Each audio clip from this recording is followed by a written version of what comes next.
Hello, hi guys! Magandang hapon sa inyong lahat. This is Shino Rodriguez, Pamela Sagara Channel, a faith healer o Zomata reader. So ngayong hapon, napatagyan natin ang sabihin ng ating mga gabay. This is weekly gabay for the month of January 18 hanggang January 24 for the sign of Leo. So Leo, welcome to my channel. Ano kayang messages, advices ng spirit guides ang ating masasagap for today's video? Kanina naman kayang energy or kaganapan sa buhay ng mga Leo signs ang ating mga hagilap. So guys, this reading is a general reading lamang, hindi lahat makaka-resonate. Kunin lamang po ang makaka-relate sa inyo and comment down below kung kaninong energy ang ating nasagap. And of course, don't forget to like and subscribe my channel and hit notification bell for more videos update. At maraming salamat sa mga walang sawang pagsuporta sa aking channel, lalo na hindi nag-skip ng ads. Naway pagpalain kayo ng Diyos at may kapal. Siksik liglig nag-uumapa ang biyayang manubalik sa inyo. And of course, maraming salamat po. Umpisa na natin ang laban for the sign of Leo. So, Leo. Ito na.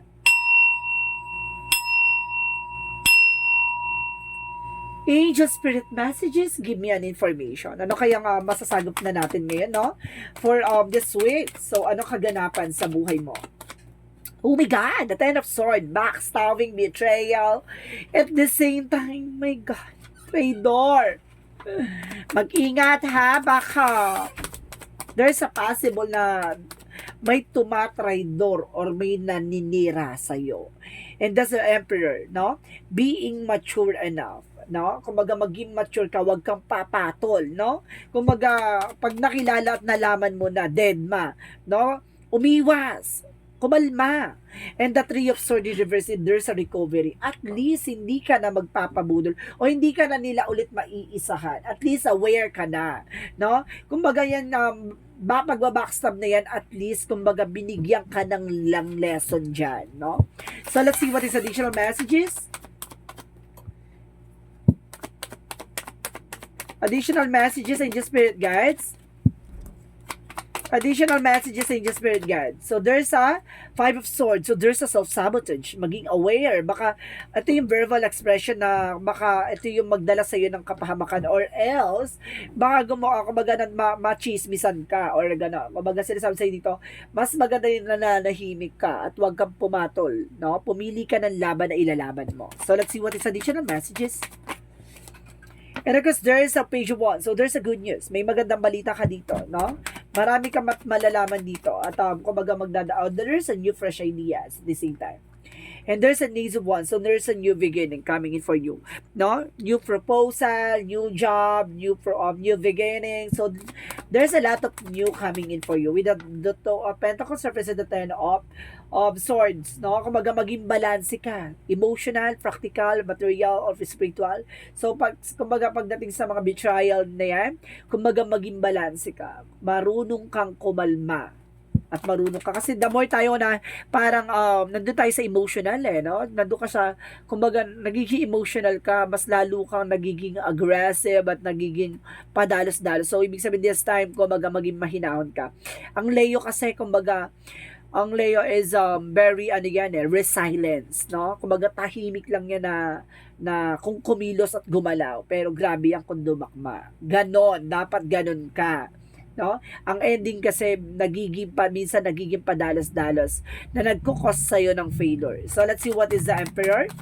Represent the Ace of Pentacles. So there's a big money coming in for you. See, there's an Emperor. Be mature enough in being grounded that you are being a standard, no?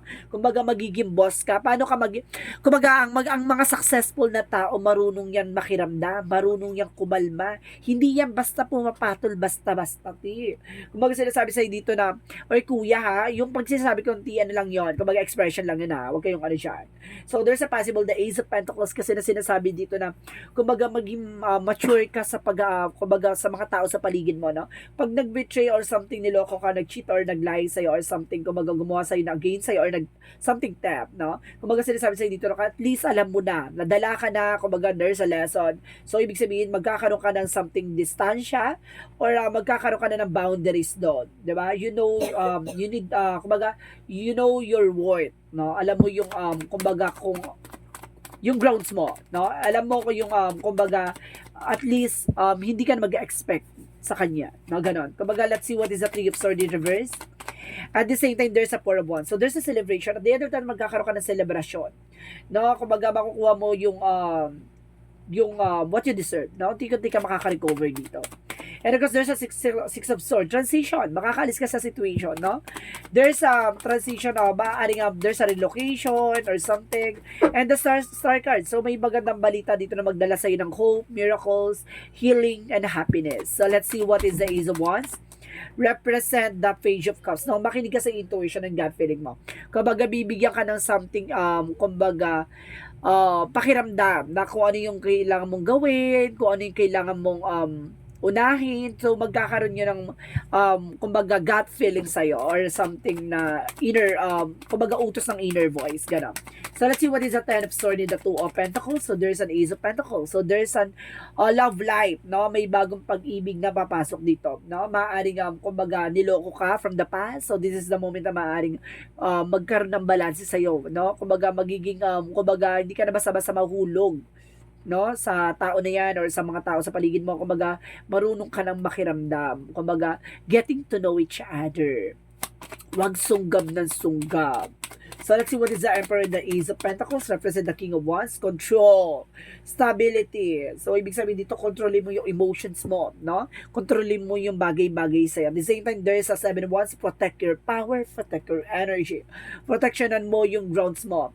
Kasi yung mga nagsasucess yan, yung mga taong, kumbaga, mas pinipiling magtiktikong yung bibig nila at mas pinipiling manahimik, no?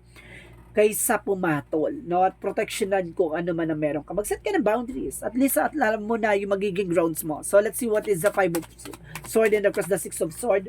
Represent the Nine of Swords. So, nagkakaroon ka ng anxieties and deception and depression and of course, kumbaga, overthinking. So, ibig sabihin dito, nagkakaroon ka ng sleepless night. So, suddenly, kumbaga sinasabi dito, kung tinitingin ka na makaka-recover. Baguhin mo na yung kumbaga ngayon, kumbaga, kapag may mga bagay sa paligid mo na gumawa sa'yo ng hindi maganda or something, wag mo nang intindihin, wag mo nang isipin, wag mo nang masyadong dibdibin. Diba? At least, kumbaga, bigyan mo na yung sarili mo na titingnan mo yung lighter side of situation. No? Being optimistic, no? Panatiliin mong maging positibo sa lahat ng panahon, sa lahat ng pagkakataon. So, let's see what is the Page of Wands and of course the Star card. So, para mas sinasabi lang dito sa'yo na, kumbaga, tingnan mo yung kumbaga yung sarili mo na in a good things and of course in a good company, gano'n. Kumbaga, wag kang tumingin na parang lahat na lang ng tao tinatrader ka, gano'n. Wag gano'n. Kumbaga, maging positibo ka na, kaya siguro gano'n. Kasi, kumbaga, sinusubok siya ng tadhana o sinusubok siya ng panahon na siguro kaya siya naging gano'n kasi hindi siya pang matagalan for longest time. Na parang gano'n. Parang for a meantime lang siya, for a while, gano'n. Hindi siya pang matagalan. At the same time, there's a death card, so there's an ending in your beginning. May mga bagay na matatapos na may mga bagay na magsisimula dito. At the same time, magkakaroon ng transformation. No, yun yung the Star card. So, hiniling mo to na, kumbaga, yung mga tao sa paligid mo, kung totoo at, kumbaga, maganda intensyon, mag-i-stay. Kung may mga masamang intensyon, let them go. Diba? So, let's see what is the Ace of Wands and of course the Page of Cups. So, there's the Seven of Swords. Makinig ka. Alam mo yung pakiramdam kapag niloloko. Alam mo yung pakiramdam kapag nagsisinungaling behind your back. Kasi malakas ang intuitions mo. Malakas ang gut feeling mo. So, naniniwala ko na there's an empowerment inside yourself. About sa spirituality, malakas ang something, radar mo. Sa madaling salita, yung radar. No? So, let's see what is additional messages for the outcome. So, there's a strength card. So, there's a confident. Maging matapang ka, no? Magkaroon ka ng kumpiyansa sa sarili mo. At the same time, there's a full card. There's a leap of faith. Magtiwala ka sa process and progress. Huwag kang mag-alala sa nasa tamang proseso ka. Additional messages for career. For career naman is the Page of Swords. Get more information. Alamin mo yung makakatulong sa business mo. Alamin mo yung makakatulong sa trabaho mo. Kumbaga, there's a Two of Swords, there's a decision. Kapag alam mong, kumbaga, nahihirapan ka na at alam mong hindi mo alam yung kumbaga, magbago ka ng career, magbago ka ng business, magbago ka ng trabaho. Kasi at the same time, kailangan may knowledge ka dyan. Hindi ka pwede sunggab ng kung ano-ano lang. Kailangan mo ini-earn yung knowledge na yan, no? Hindi ka pwede lack of knowledge. Kasi paano mo papaikutin yung isang eksena kung hindi mo alam yung circumstances or something, kumbaga, ang pasikot-sikot ng negosyo or trabaho mo, diba? Kailangan alamin mo, no? Dapat alam mo kung paano mo mamotivate yung sarili mo para alamin yung mga bagay-bagay. Dapat sa sarili mo, porsigido ka na matutunan. Diba ganon? Kumbaga, kung alam mo na for work purposes lang, wag mong gawin. Ibig sabihin, lahat ng mga gagawin mo dapat nanggagaling sa puso mo. Para nang sa ganon, there's a consistency. No? Kumbaga, may kumbaga, balance siya. Diba? Kumbaga, kahit natamarin ka, pero, kumbaga, masisipagan ka pa rin kasi there's a passion. So, let's see what is additional messages for love life. Pagdating sa love life mo naman, additional messages, so there's a 10 of Wands, so there's a burden, no? Marami kang naranasan, marami kang kumbaga, napagdaanan, and the 6 of Wands is a victory and success, and the Empress card is a river. So, ibig sabihin nito, makikita yung something inside yourself, empowerment. Kumbaga, makikita yung ganda or kagwapuhan mo na, kumbaga, kumbaga, yung katangi-tangi mong pagkatao. Ganon. So, about naman sa health, so, there's an Ace of Swords, and of course, there's a 5 of Wands. So, there's a complication. Maaring may mga nagiging komplikado dito dahil may mga bawal na kinakain mo. At the same time, the Ace of Swords, there's a breakthrough. Natuklasan mo na, nalaman mo na. So, some of you baka iniiwasan na rin. So, sinasabi dito, wag mo nang kainin yung mga alam mong nakakasama sa kalusugan mo. Additional messages for magical fairy messages. For magical fairy messages, angel spirit guides, so there's a summer. So some of you this coming summer, no, everything's that you're asking for becomes your in the summertime. Yung mga hinihingi mo, mga hinihiling mong oras at panahon at pagkakataon nandito na sa summer na yon. So let's see. So hindi to si summer na yung friend mo aso mong loyal walang ganon. So let's see what is the yin and yang oracle card. What is the yin and yang oracle card? So, there's a sign. So, there's a power, empowerment, strength. So, see, nasa sa iyo yung kalakasan at katibayan. No? Sa iyo ang lalabas sa magiging outcome. So, there's a success coming in for you. At the same time, there's a unity. So, kailangan may pagkakaisa.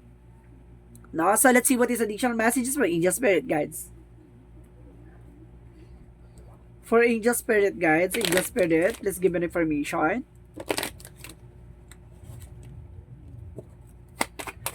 For angel spirit guide, please give me information. So, there's a spiritual teacher. So, kailangan mo dito ng albularyo, no? Para maunawaan mo. There's a justice. So, maaaring ginagawa ka ng black magic dito, ha?